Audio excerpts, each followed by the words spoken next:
I'm not sure why I didn't gravitate immediately to mysteries, except for the fact that I kept telling myself I wasn't clever enough to write mysteries. Because, there's a lot of suspects, a lot of clues, a lot of things to work in there. And I loved mysteries though so much. That's my favorite genre to read. So eventually I got to the point where I was just like, I'm going to write one because nobody has to read it, right? If it's terrible, nobody has to know. Yeah. So I wrote my first cozy mystery, which was probably my fourth book. And I was just in love with writing cozies at that point. So that's what I've been doing ever since.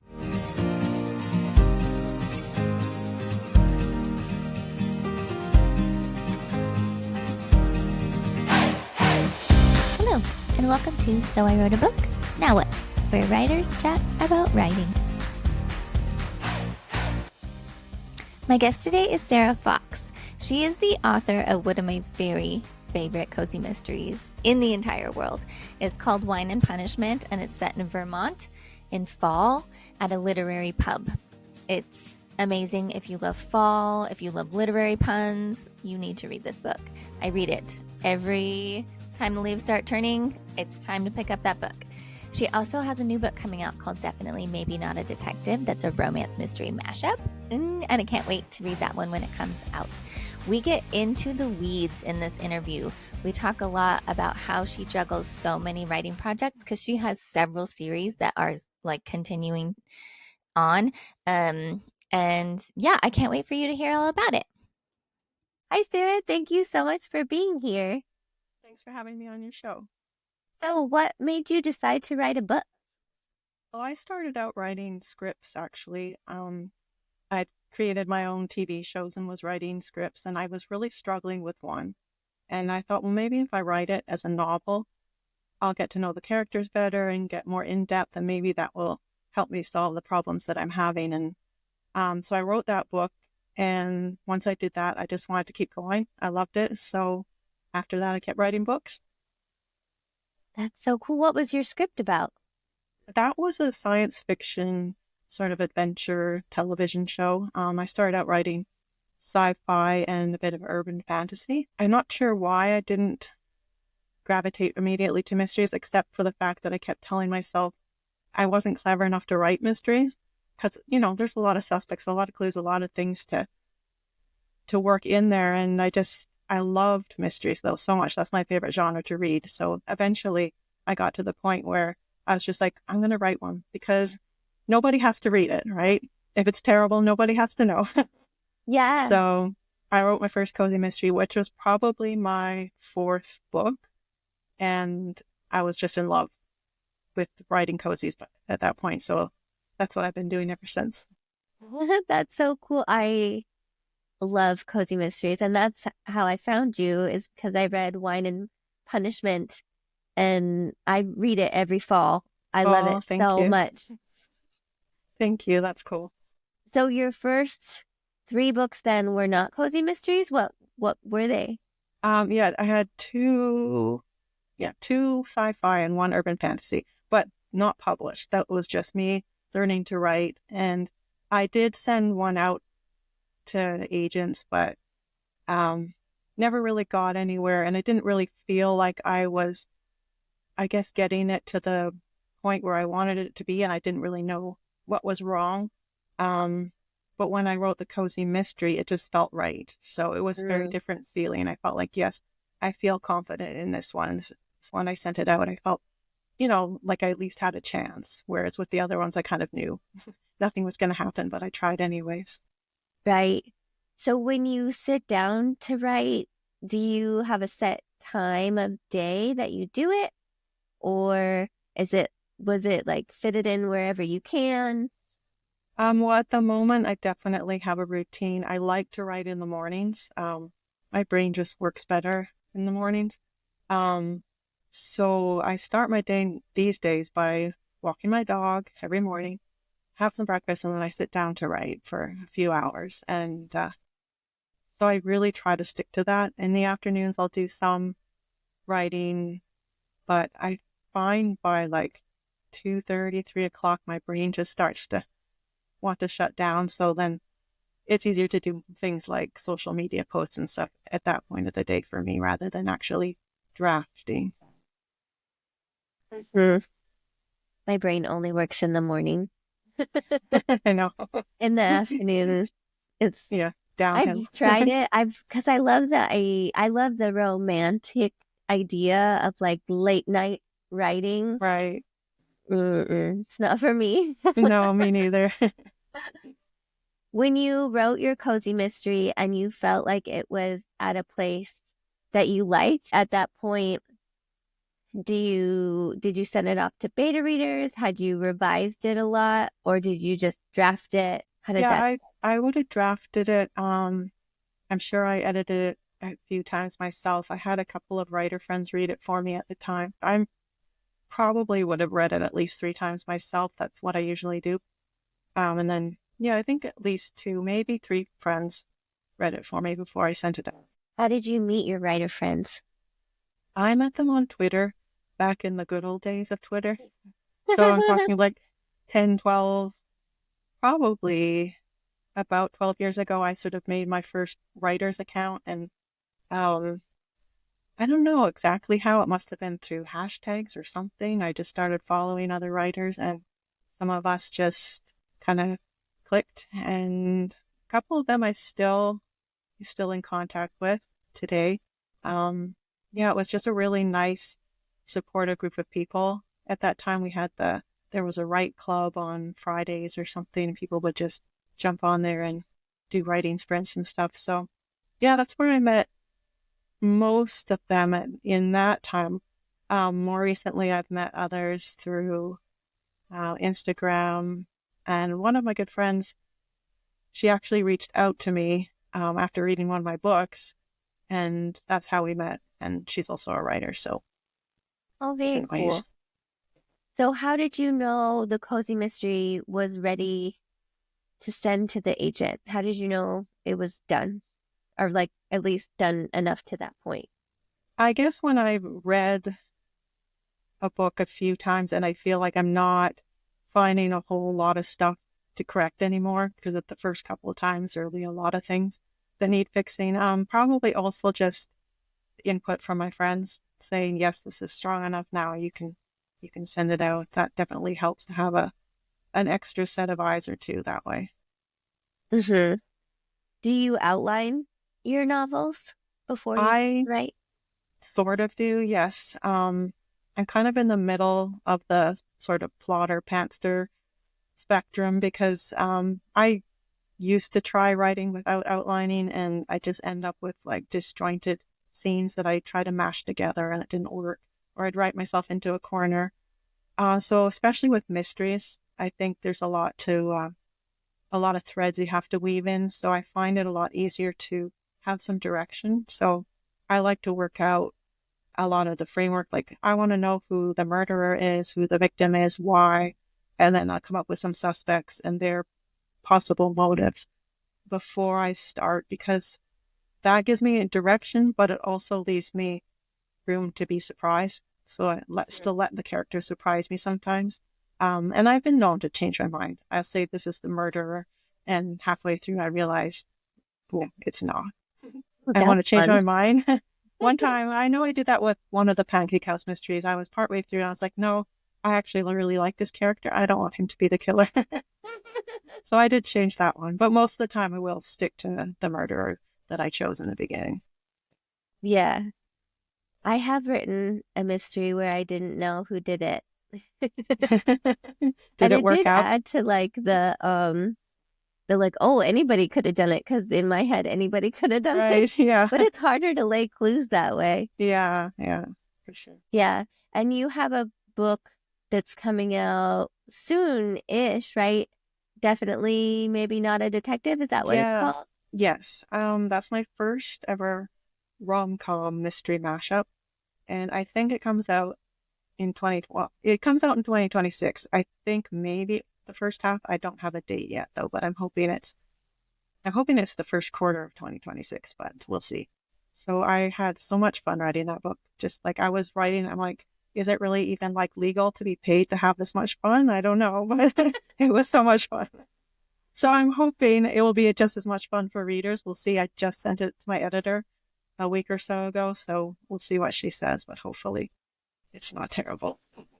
Was the drafting process very different with it's still a mystery, but it has more rom-com elements in there. Was it different because of that? Not really too different for me because I usually have a slight romantic subplot in my cozies, and I just had that was much more equal this time. It was sort of equal romance and mystery. It was pretty much the same process. I did find it was actually quite easy to meet my word count. Sometimes I struggle to get to what the contract wants the word count to be. This time it wasn't. I think it was because it had those basically two plots together. Helped. I mean, I say that now, but when I go to write book 2, just watch me struggle to get enough words now. But so yeah, it wasn't too much different for me. How many words do they normally want for your cozies, just out of curiosity? Cozies, I've had anywhere between 70 to 80,000. Some often 75. Sometimes they say 75 to 80, but usually within the 70 to 80. So the worst time was when my first draft came out at 67,000. That was painful because I hate adding words in revisions. I hate it. So, but that was only my second mystery. So I'm a little better now at knowing how much I need to put in there, like subplots and stuff to get it to the right length. Yeah. That's so interesting. I'm the opposite. I usually have to add words. I think because I only have a very rough idea of where I'm going. So a lot of times it's like a very wordy outline at first. So definitely maybe not a detective. That's the title, right? Yes, that's the title. I really like it. Thank you. It comes out sometime next year and you just turned it in to your editor. So how many drafts do you usually do before you turn it in? Normally I would read it 3 times, so I guess I would send in draft number 4.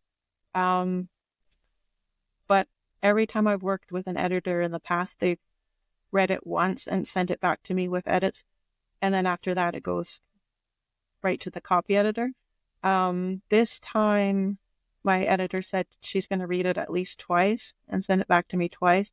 So I felt comfortable enough after the second round of revisions to send it to her because I'm still going to get to read it the same number of times before it's published. And I did tell her I'll see how I feel after I do the second round of edits, because if I was still finding a lot of like gigantic plot holes or things that made me cringe, then I wouldn't have. But I was feeling pretty good, so I did send it just after reading it twice.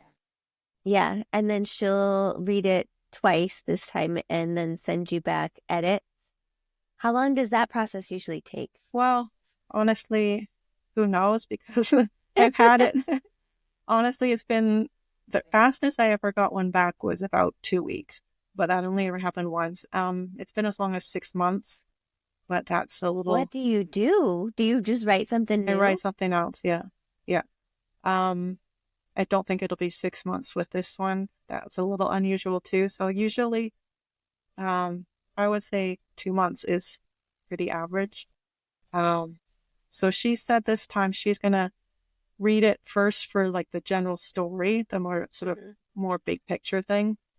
And then I'll do those edits and then send it back to her. And then she'll read it more closely, like for line by line sort of thing. So that there's no, and that makes sense because there's not much point in correcting all the little typos when I'm going to make big changes still. So anyways, hopefully the changes aren't huge, but we'll see. Never know. So when you send it, is it your process usually then to start something new? Are you always writing? Yes, pretty much. Especially with my schedule, I have, I finished that one in December. Then I edited it a second time at the beginning of January. And now I'm just starting another book because I've got another book due June 1st. So I can't really wait around or I'll end up in trouble. Yeah. So I just got to keep going. Is that book in one of the other series? Yeah, this is the 4th Magical Menagerie mystery. Oh, fun. So I think, yeah, the second one just came out and then the third one comes out, I think September, October, something like that. Yeah. So if you get the edits for the rom-com mystery before you are done drafting the next menagerie mystery, will you pause on the drafting to work on the edits, or will you move through and then how does that work? The juggling. It depends. If it's a lot of edits that I really need to spend a lot of time on it, then I kind of have to pause and just focus on that for whatever, a week or two. Ideally, if they're not too terrible, a lot of changes needed, then I would maybe keep writing in the mornings and do that in the afternoons. Because that way I don't lose my momentum with the draft. I do find it a bit hard if I pause for a week or two to get back into it. It takes me a little while. But if I need to stop, I will in order to do a good job on the revision. So I just have to wait and see. It depends each time on how big the revisions are. Yeah. How long does it usually take you to draft a novel, like the first round? I would say 3 months is pretty comfortable now for me. I was trying to do 10,000 words a week. That for me it's pretty hard. So it's a bit hard to keep up that pace. So 3 months is pretty comfortable. Yeah, it depends how many times I do have to stop. I'm a little bit worried this time because I feel like I might get edits for 2 novels at the same time or very close. So that's a little bit tricky because I turned in a Magical Menagerie mystery back in November. So that could come back anytime. And you never really know when it's coming back to you either, right? So you just have to go with the flow kind of as much as you can. Yeah. That sounds intense though. Because what if you're drafting and like you're in the middle and then you get edits for 2 books? Yeah, the draft is going to go on the back burner for a while in that case. Yeah. So we'll see. Hopefully it'll work out and they won't come at the same time. Or if they do, one will give me a long time. Sometimes I've had them send edits and be like, can you have this back in 5-6 days? I'm like, not really. Is that really necessary? Whereas other times it's like you have a month. So you never quite know. Huh. Do you, I had a thought and then it left my head because even my head is like, how do you juggle all that? Do you have another job or do you work full-time as a writer now? Right now I'm writing full-time. I did have a part-time job for quite a while, like 15 years. It was a legal writing job, so it was still kind of writing. And at that point I was doing my job in the morning and writing in the afternoon. So now I'm able to write a lot faster because I'm using my sort of prime brain hours for my actual writing now. So it's just a lot easier. Yeah, I bet. I don't know how you would do anything. I don't know how with so many projects. Some people have full-time jobs and like 3 kids and still manage, and I don't know how they do it. They have more energy than I do. Yeah.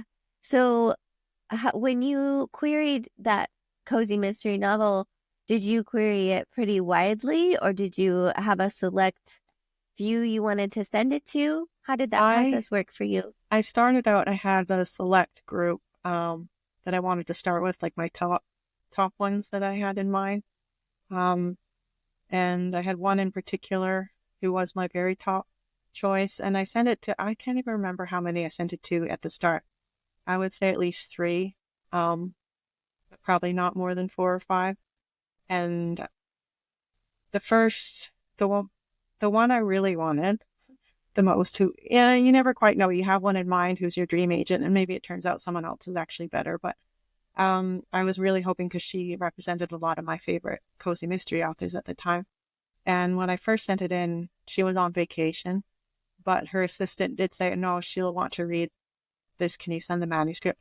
And so I did. And then I didn't hear back for a long time. And so I kind of held off sending it out widely because I just wanted to hear back from her first. And I guess, unfortunately, at the time, because it was pretty painful waiting, she was very busy and it took about 10 months to hear back. But but it was worth it in the end because she is now my agent. So Wow. it was That's worth a the long wait. time. It was a long time, and I don't think it normally takes her that long. I think I just got her at a really busy time. Um, but yeah, because the waiting is painful. I think that's the hardest part about this whole industry is waiting, whether it's for an agent or a publisher or waiting for your book to come out and, you know, checking your email compulsively for months on end. Mm-hmm. Oh, It's the a bit, email yeah, checking. nerve-wracking. Yeah.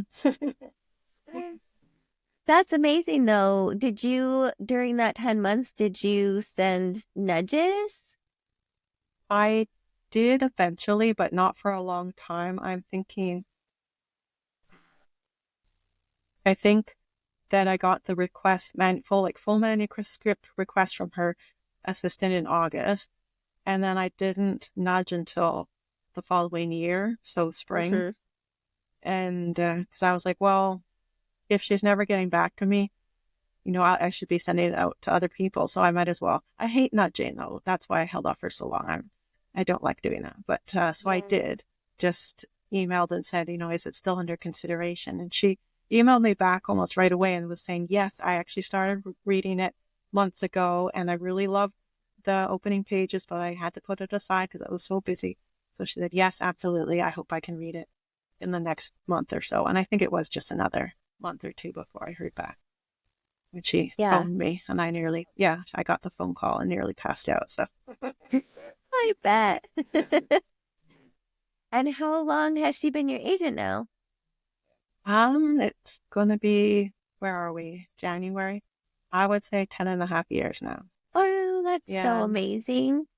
So when you start a new cozy series or a new project, like this rom-com mystery project is outside of your normal series that you do you have to you go on sub with that, or is it different Yes. since you have publishers you've worked with before?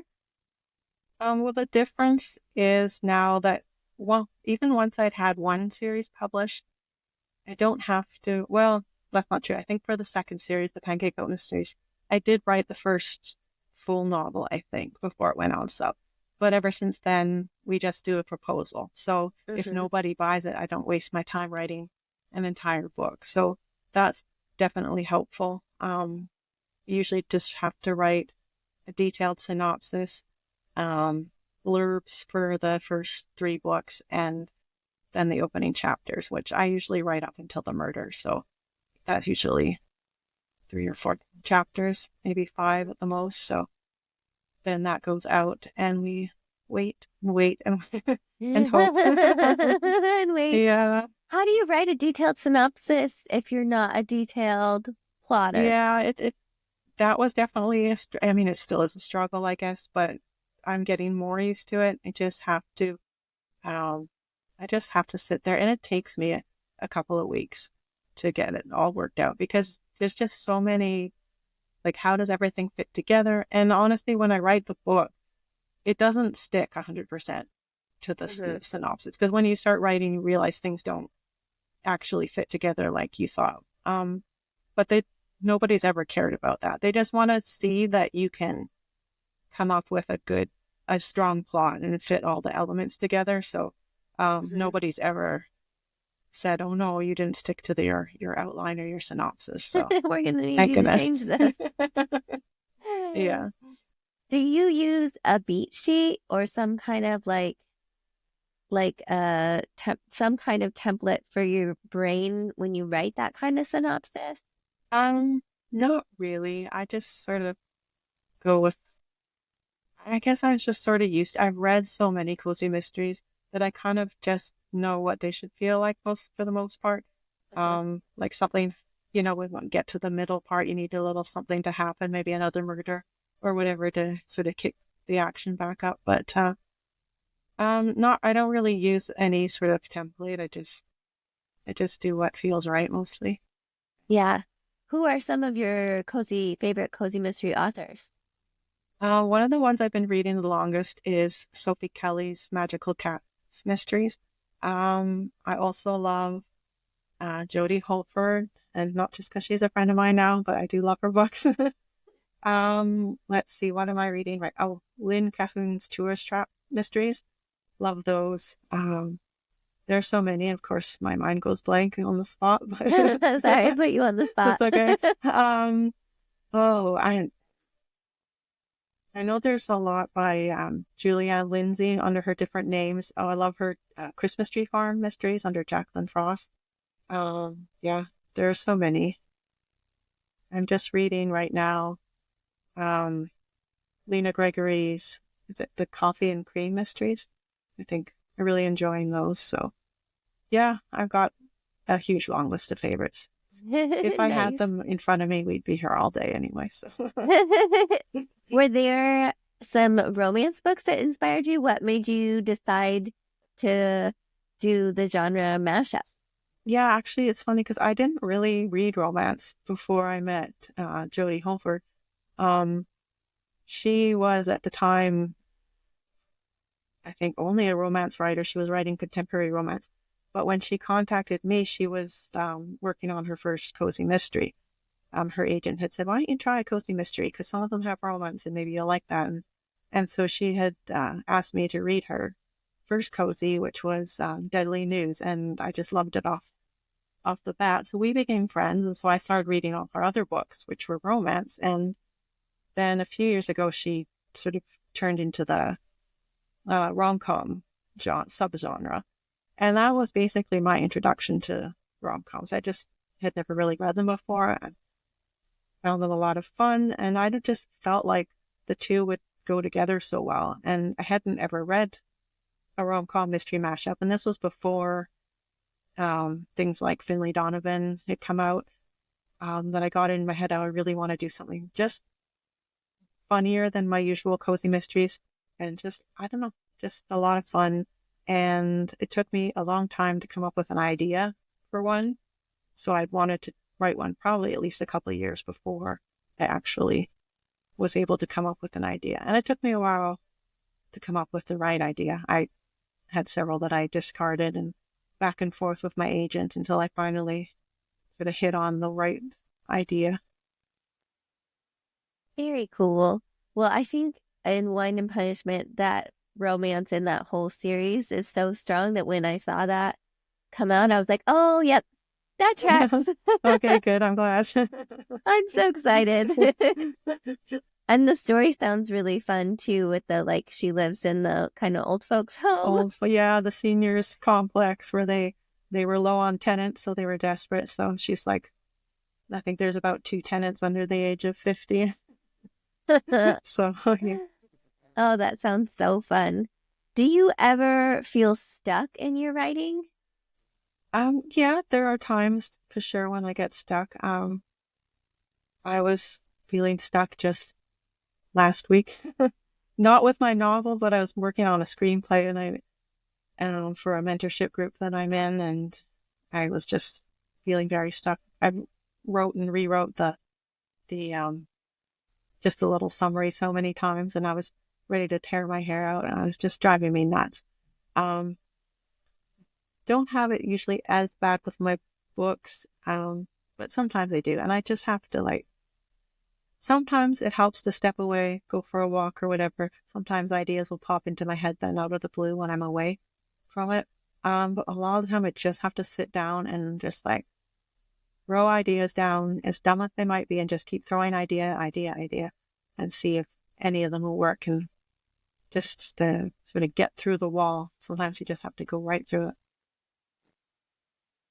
Mm-hmm.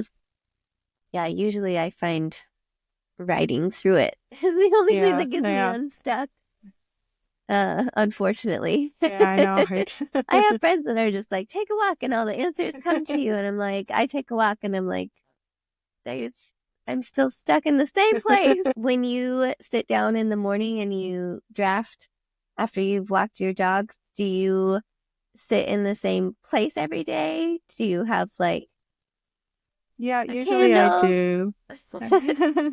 I have a little office space in the basement here, and I usually write here because I need quiet. First of all, I dictate my work instead of typing, so interesting. just because of chronic arm pain issues. So I need it to be quiet. So otherwise the computer starts hearing background noise and doesn't know what you're saying.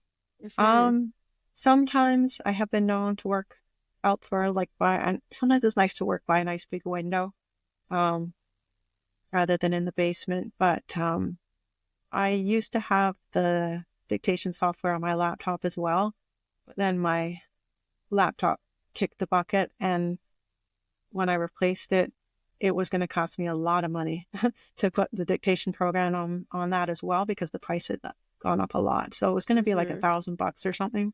Oh my! To get the program again. Yeah, because it was only you only get one license, so it was on my desktop, so I couldn't put it on my laptop. So at the moment, I've just been writing here in the basement. I tried using the dictation that just comes with like Microsoft Word, but I was struggling with that a bit. So I honestly struggle with the whole app. I was just like, I'm so used to using Dragon Naturally Speaking, because I've been using that since I was in university.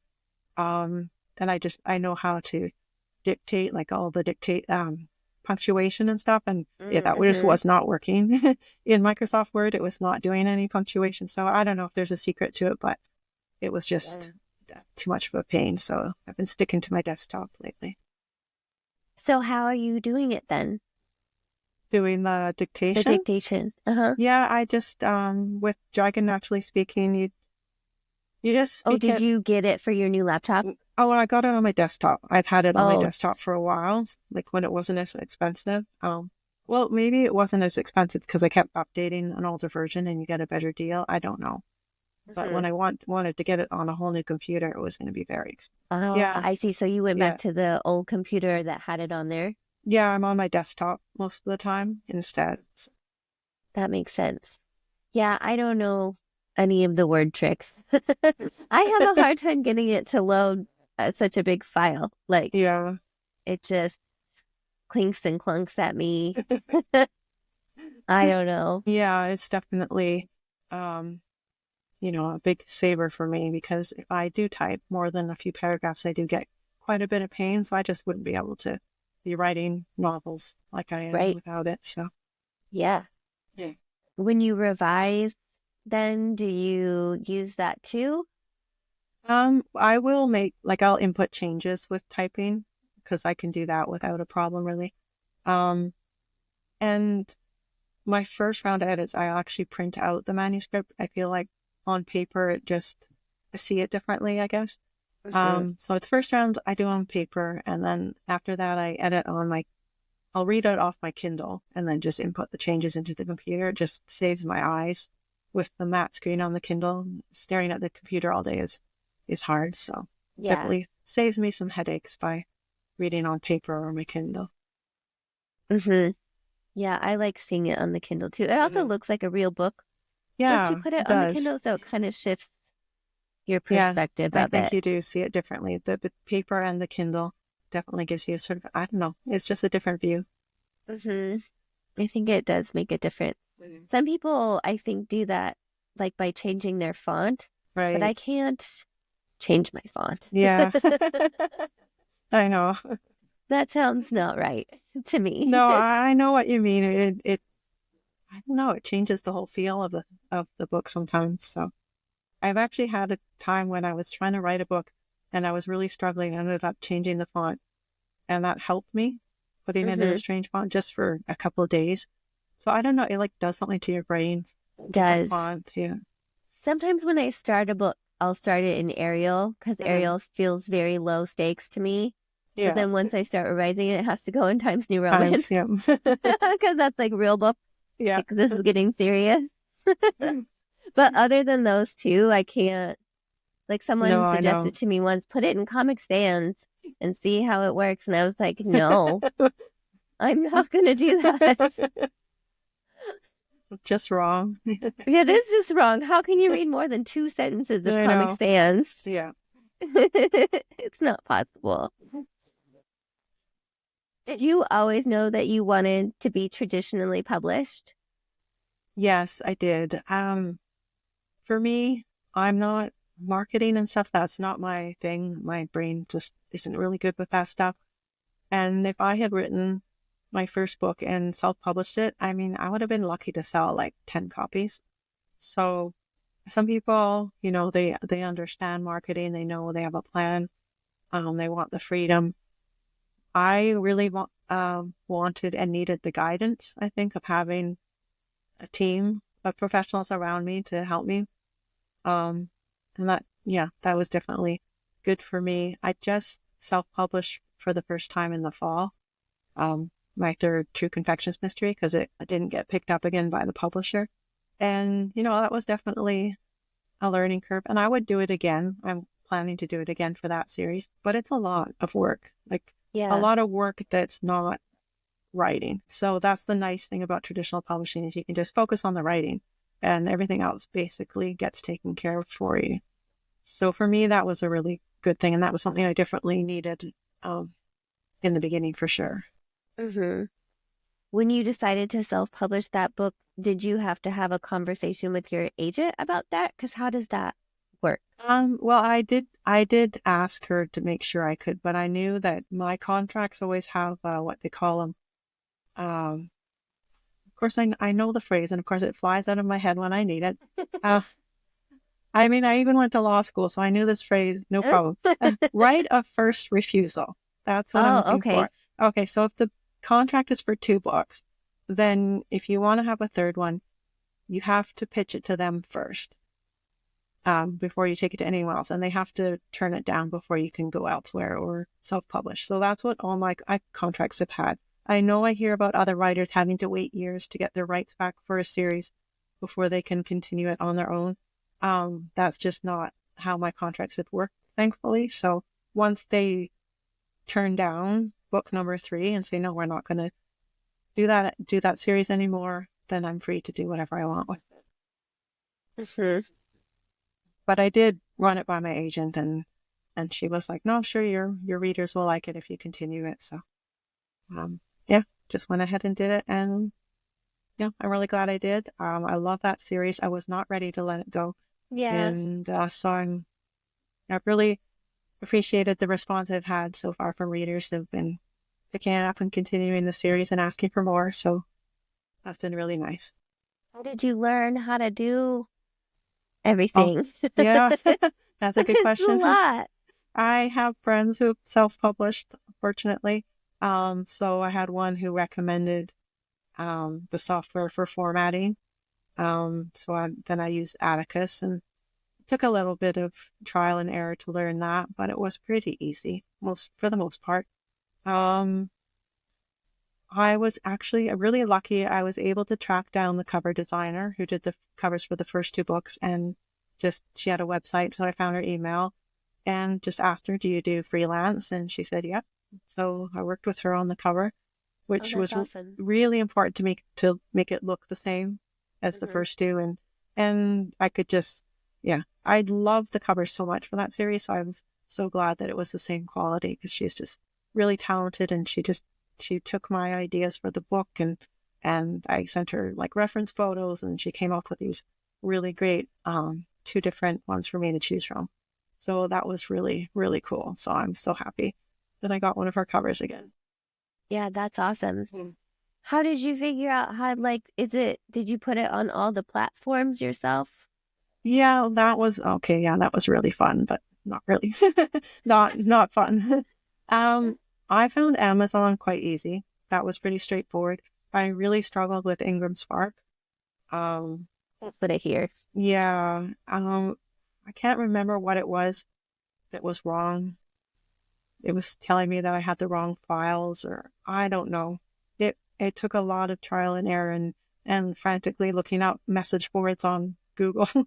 And I think there was really just something small that was wrong. And once I finally changed that, I think it was something in the file. I don't know. It finally worked out. But yeah, I did want to, hit my head against the wall several times with Ingram Spark, but we got there in the end. So I'm hoping that next time it'll be easier. But now, since I can't remember exactly what went wrong, that I probably should have written it down. Maybe you'll remember, riding hopefully. a bike. You're like, oh yeah.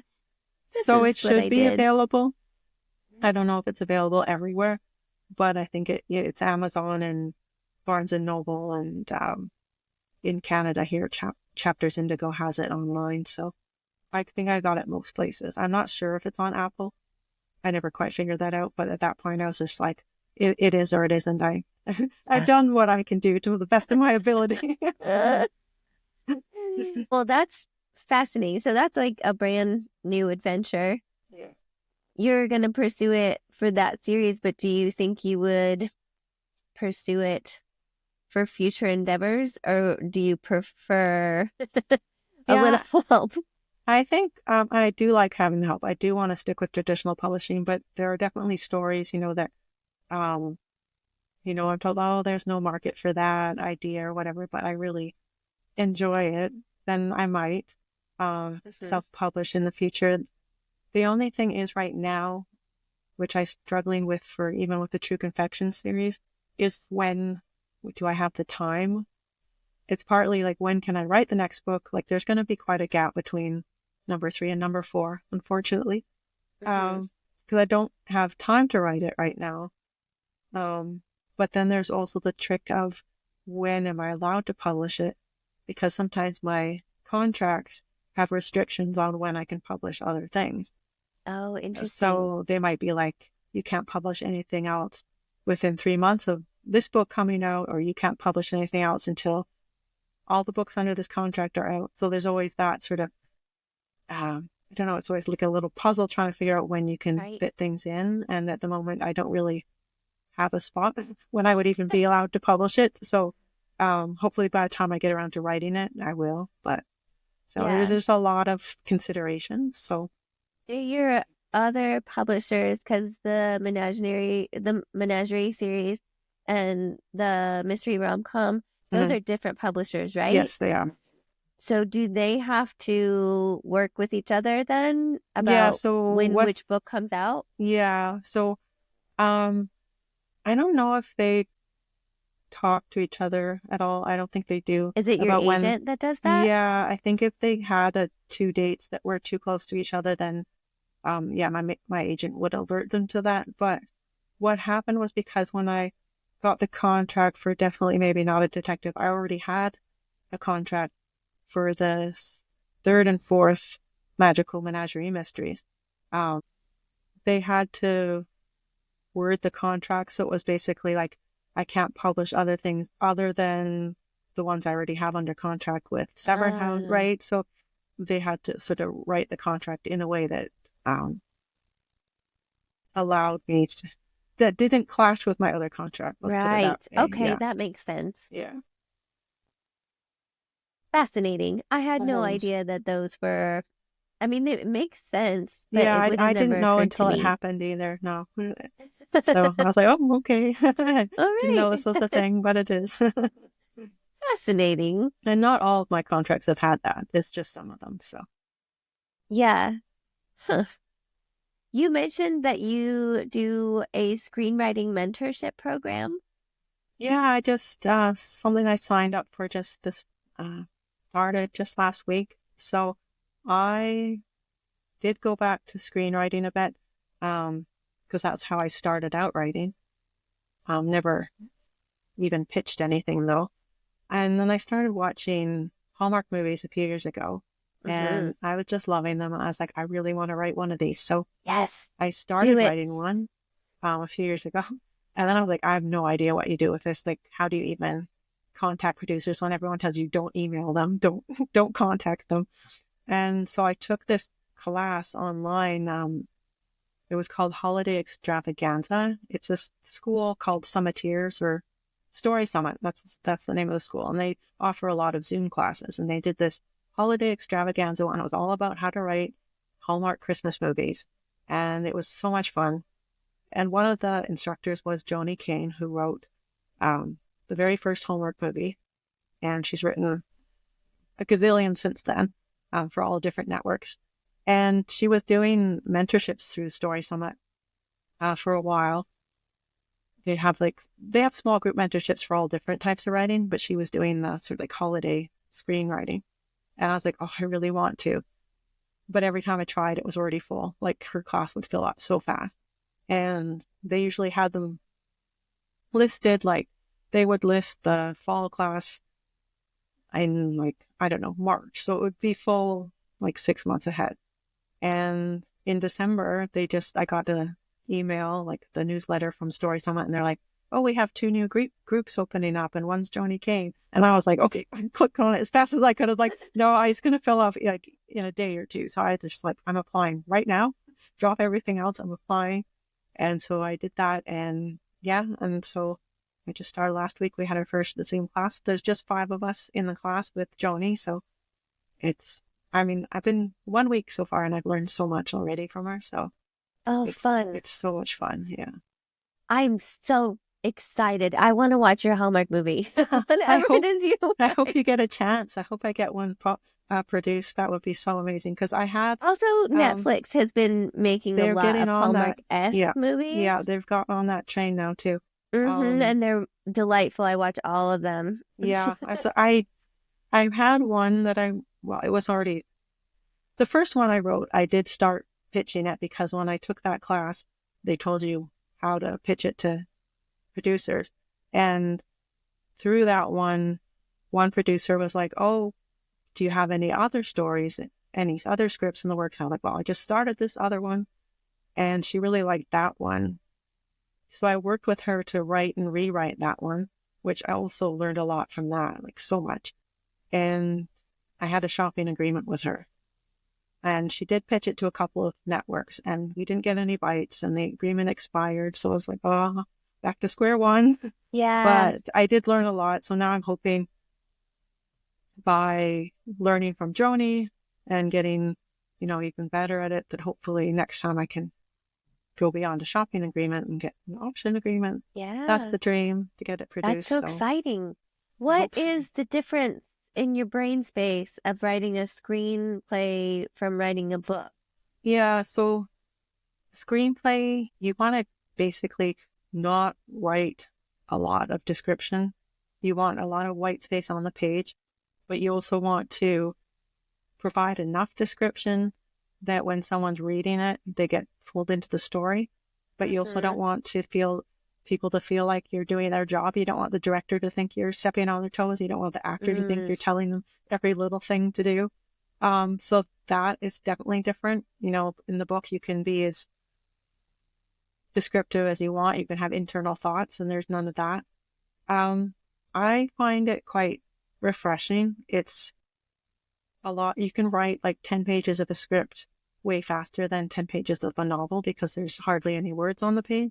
And so you can write a whole script so much faster, I find. And it's just nice to be able to complete something in a shorter amount of time, because a novel, sometimes it feels like it's taking forever to get to the end, right? It does. So I find that part quite, it's a nice break, I think, from writing novels. Yeah. It sounds challenging, though, with the line of like, how many vibes is too many. Do you write the stage direction too? Like what the characters are doing or where they're looking, or is that kind of left up to? You do some of it. So basically enough to convey the story. You don't want to give the actors every little movement, but if Jane needs to slam the door, then you're going to tell them to slam the door. But, and you just have to set the scene. But even just now, like I wrote the opening 16 pages of my script for the mentorship group, and I was like, I'm not happy. I just was so frustrated. That was what I was referring to when I said earlier that I was rewriting and tearing out my hair. I didn't know what was wrong, just that it wasn't what I wanted it to be. I wanted it to be so funny, and it was not funny. So thankfully, I was able to send it to Joni, and she gave me such good feedback. And she's like, no, this can lose like 4 pages. It doesn't need to be this long. It's just like phone calls, they're boring. I had all these like phone calls and video calls. She's like, you don't need those. She can receive one text message and that, just have that information sort of conveyed through one text message. Boom. Then you've lost 2 pages. You get into the action a lot sooner. Right. And there's a lot of rules, like your meet cute has to be within the first, she said 12 pages for sure. I know the producer I worked with before said page 5. Uh-huh. So there's like a lot of rules like that. Each line of description should be 3 lines max. If you need more description, you have to break it up. These are all things that I am learning right now and Yeah. applying to the script. But, after she gave me all that feedback, I was just so much happier with it. It was it was down to 12 pages then. And, she also said, and this was really good, I never thought of it this way, but it makes total sense. She's like, if you want to attract a good leading man for your script, you have to give him some good scenes, like right off the bat. Otherwise, he's going to be reading it and be like, whoa, I'm not in this. Right. Oh, so like, true. oh, good point. Okay, he's on page 2 now instead of page 7. There you go. That's so smart. It's such a Yeah. different muscle to use to ultimately for sure. like tell a story. I'm inspired. I'm going to try it. You should. It's a lot of fun. It's intimidating though, the formatting to me, because they look so different. Yes. Do you read a lot of screenplays? I read a lot of screenplays when I started out. You can find a lot of movies and TV shows with the actual script online. Hallmark scripts, no, not so much. I'm told that they don't really let them get released very easily, Hallmark ones. I was really lucky. Joni sent me one of hers, and I was like, wow, this is amazing. Just to see how she writes hers is like a big eye-opener. Yeah. Helped me so much. I have a friend who's trying to write her first one, and I was like, yeah, they don't have many out there, but I sent her the one that I wrote with the help of that other producer, just to help her with that. But what you really need for the formatting is Final Draft, the software. Oh, okay. Takes care of all that for you. It puts it in the industry format, so you don't have to worry about that. Oh, amazing. Yeah. Yeah, because it looks very different than a book, and so that intimidates me. Yeah, don't let that intimidate you, because once you figure out Final Draft, you don't have to worry about it. I mean, there are some things like how do you format a phone call, or how do you format this and that, but the basics are pretty easy once you've just got used to using the program. Yeah. Well, I hope it goes so well that I get to watch your movie. Thank you. I hope so too. I would. One The day. premiere in my house would be amazing. There would be so many snacks. That would be a dream come true. So we'll hope so. Well, thank you so much for being here and sharing all of your writing processes with us. Is there anything else you'd like to share? Oh, I think that's about it. But thank you so much for having me on the show. That was really a lot of fun to chat with you. Yeah, thank you. I'm so inspired by Sarah Fox, and I'm so glad I got the chance to talk with her. I think it's amazing, like, how many projects she has, how many book series, and how many different things. And I also think it's amazing how she's so willing to try something new, like taking this screenwriting course. And like her next book is a genre mashup instead of a cozy mystery. I really find that super inspiring. And so this week I'm going to challenge myself to try something new in my writing. I know I was very inspired by screenwriting, but I don't know if that's the new thing I'm going to try. I haven't decided. So what new do you want to try?